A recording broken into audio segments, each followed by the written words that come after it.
Sou o professor Gilson Medeiros de Silva, tenho uma graduação em Estatística, o mestrado em Estatística Experimental e o doutorado em Engenharia da Produção. Vou ministrar a disciplina Iniciação à Estatística, participei dos mestrados de Biologia Experimental e Desenvolvimento Regional. A disciplina Iniciação à Estatística tem carga horária de 40 horas de estudo. Os discentes poderão esclarecer dúvidas recorrentes ao material online, ao tutor e também nos momentos presenciais com o professor ministrante. Essa disciplina vai contribuir na sua formação como professor no intuito de garantir a aquisição de algumas competências consideradas essenciais na atuação junto às crianças, jovens e adultos, e assim, provendo na sociedade, através da formação do cidadão, o desenvolvimento de conceitos estatísticos necessários à compreensão de problemas relacionados ao dia a dia, com os relacionados à interpretação de tabelas e gráficos. O objetivo é fazer com que os discentes, através da estatística, possam fazer leituras de dados educacionais ou não e compreender a importância da introdução desse conhecimento no ensino fundamental. A disciplina é dividida em 3 capítulos. O capítulo 1, a importância do estudo da estatística. Vamos iniciar nossos estudos nos aproximando da conceituação. Um caminho é estar sempre se perguntando o que é estatística. No capítulo 2, medida de posições, temos um conjunto de dados e queremos apresentá-lo de uma maneira mais condensada. Essas medidas serão apresentadas mais adiante. Capítulo 3, medida de dispersão, tem a finalidade de medir a variabilidade existente no conjunto de dados, ou seja, como variam as características desse conjunto. O que é estatística? Estatística é uma palavra associada à ideia de organização, apresentação e tomada de decisões. Quando coletamos os dados gerais dos estudantes de um certo município, temos que organizar e apresentar os mesmos para montar o quadro educacional desse município. Enquanto a tomada de decisão é feita com base em informações numéricas, como é o caso da Avaliação Nacional dos Estudantes do Ensino Básico, onde o governo brasileiro utiliza essas informações para traçar algumas políticas do ensino básico.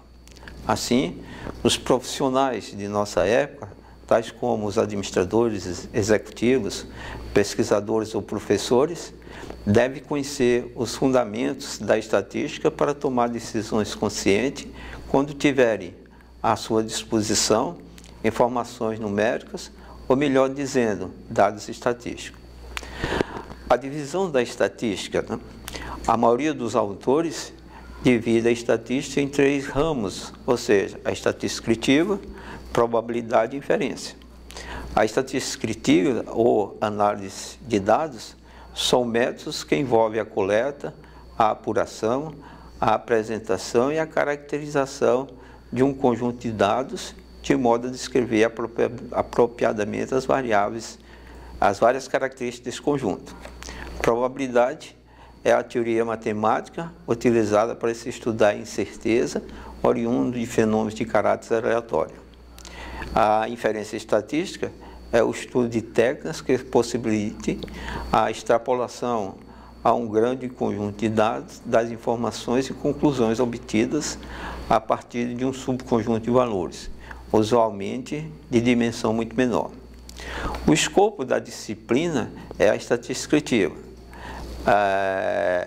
que é a parte da estatística que está envolvida na coleta de dados, a apuração dos dados, a apresentação dos dados, e caracterização de um conjunto de dados ou análise, de interpretação dos dados.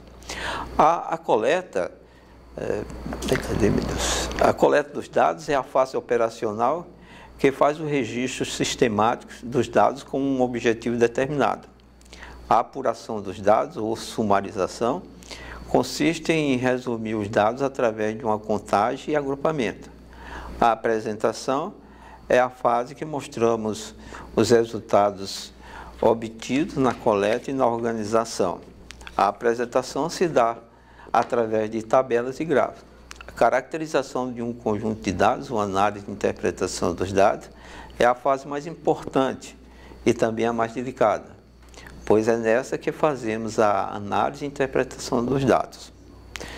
No decorrer da disciplina, vamos utilizar os dados de um questionário que está na apostila com as seguintes variáveis: ID, identificação do aluno, turma, o que o aluno for, a turma que o aluno foi alocado, A ou B, F se feminino, M se masculino, idade, a idade em anos, altura em metros, peso em quilogramas, filhos, número de filhos, fumar, hábito de fumar sim ou não, tolerância ao cigarro, indiferente, I, P incomoda pouco e M incomoda muito, horas de atividades físicas por semana, TV, horas gastas assistidas TV por semana, OPTV, opinião a respeito da qualidade da programação na TV, R ruim, M média, B boa e N não sabe. A tabela 1.1 na apostila apresenta de forma fictícia os valores obtidos para cada uma das características perguntadas aos 50 alunos que responderam ao questionário descrito anteriormente. Esses dados na tabela 1 são chamados de dados brutos, e se esses dados forem ordenados crescentemente, eles passam a ser chamados de rol. Cada uma das características dessa tabela, tais como peso, a idade e a altura, entre outras, é denominado variáveis. As variáveis têm natureza diferentes no que se refere aos valores que pode assumir, ou seja, a variável altura assume valores em metro, 1,60, 1,58 e assim por diante. A turma assume os valores A ou B. Sexo assume os valores F ou N. Esse fato deve ser levado em conta para análise e, por isso, vamos descrever um pouco sobre os dois grandes tipos de variáveis. Tipos de variáveis tem a qualitativa e quantitativa. A qualitativa não numérica, quando os possíveis valores que assume representam atributos e ou qualidades. Pode ser nominal ou ordinal, né? Nominal, não é possível estabelecer uma ordem natural. Turma, por exemplo, turma A ou B, sexo F ou M. Ordinal, quando indica intensidade crescente, tamanho pequeno, médio, grande, classe social, baixa, média e alta. Agora, as quantitativas, né, pode ser dividida em discreta e contínua. Discreta pode ser visto como um resultante de contagem, em geral, valores inteiros.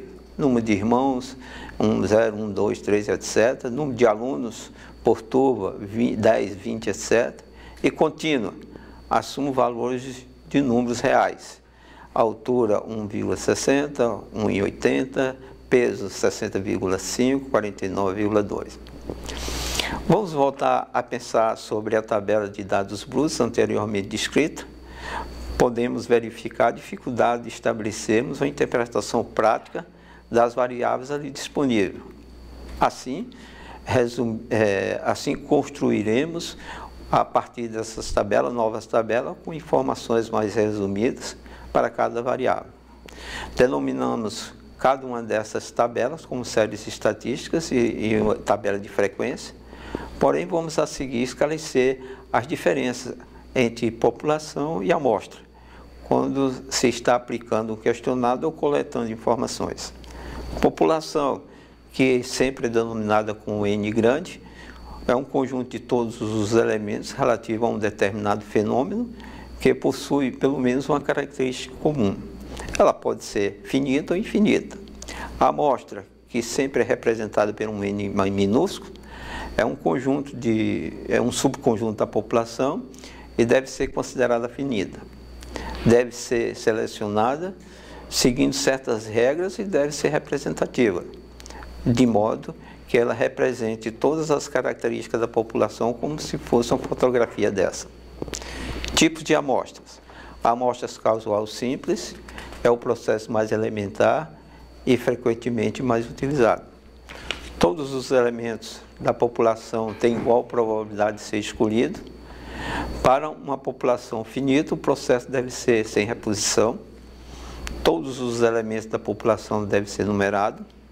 Para realizar o sorteio dos elementos da população, devemos usar uma tabela de números aleatórios ou um programa estatístico para fazer o sorteio aleatório.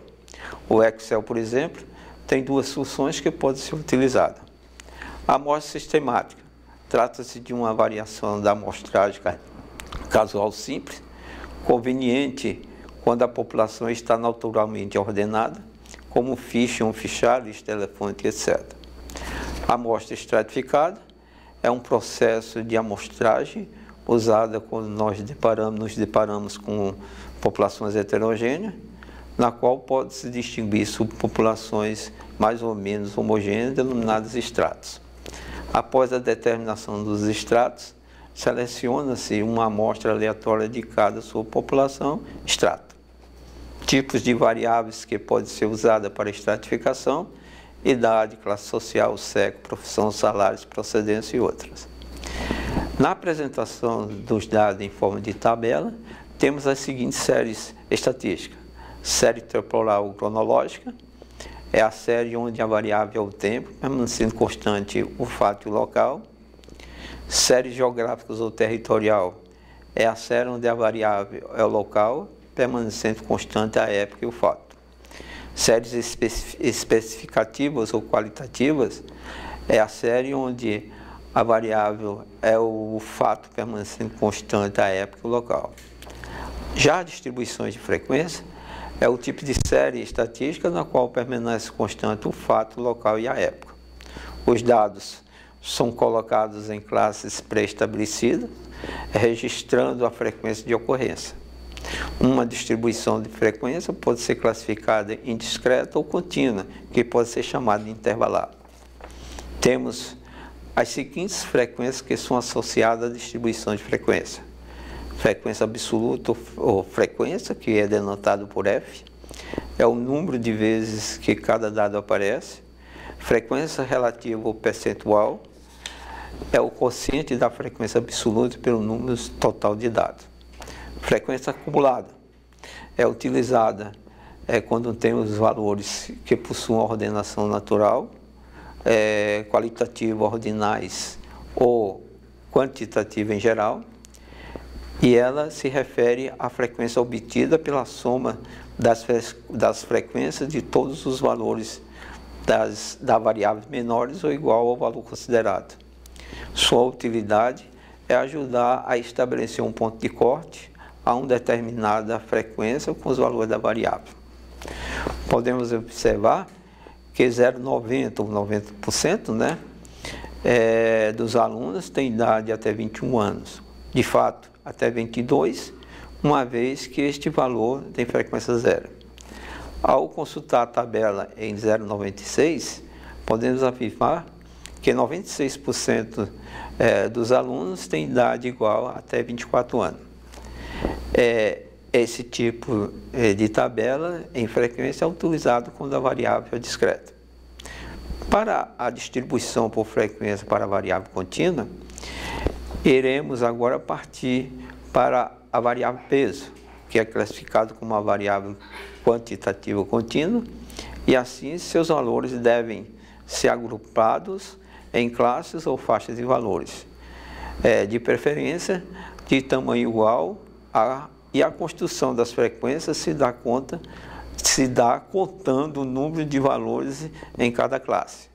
A variável peso apresenta 50 elementos observados na tabela 1. Vamos trabalhar com 6 classes, já que o menor elemento encontrado na tabela 1.1 é 44 kg e o maior 95 kg.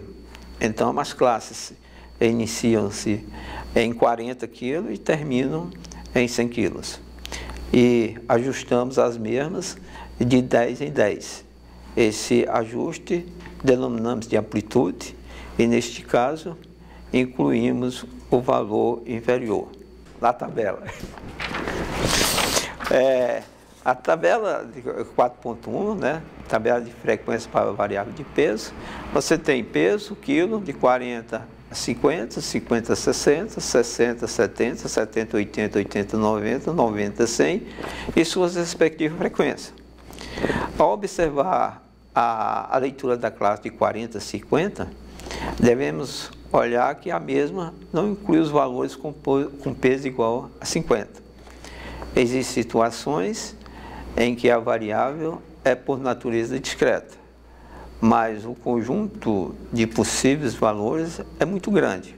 Assim, agimos como no caso da variável TV, definida em número de horas assistindo televisão, tem valores inteiros entre 0 e 30.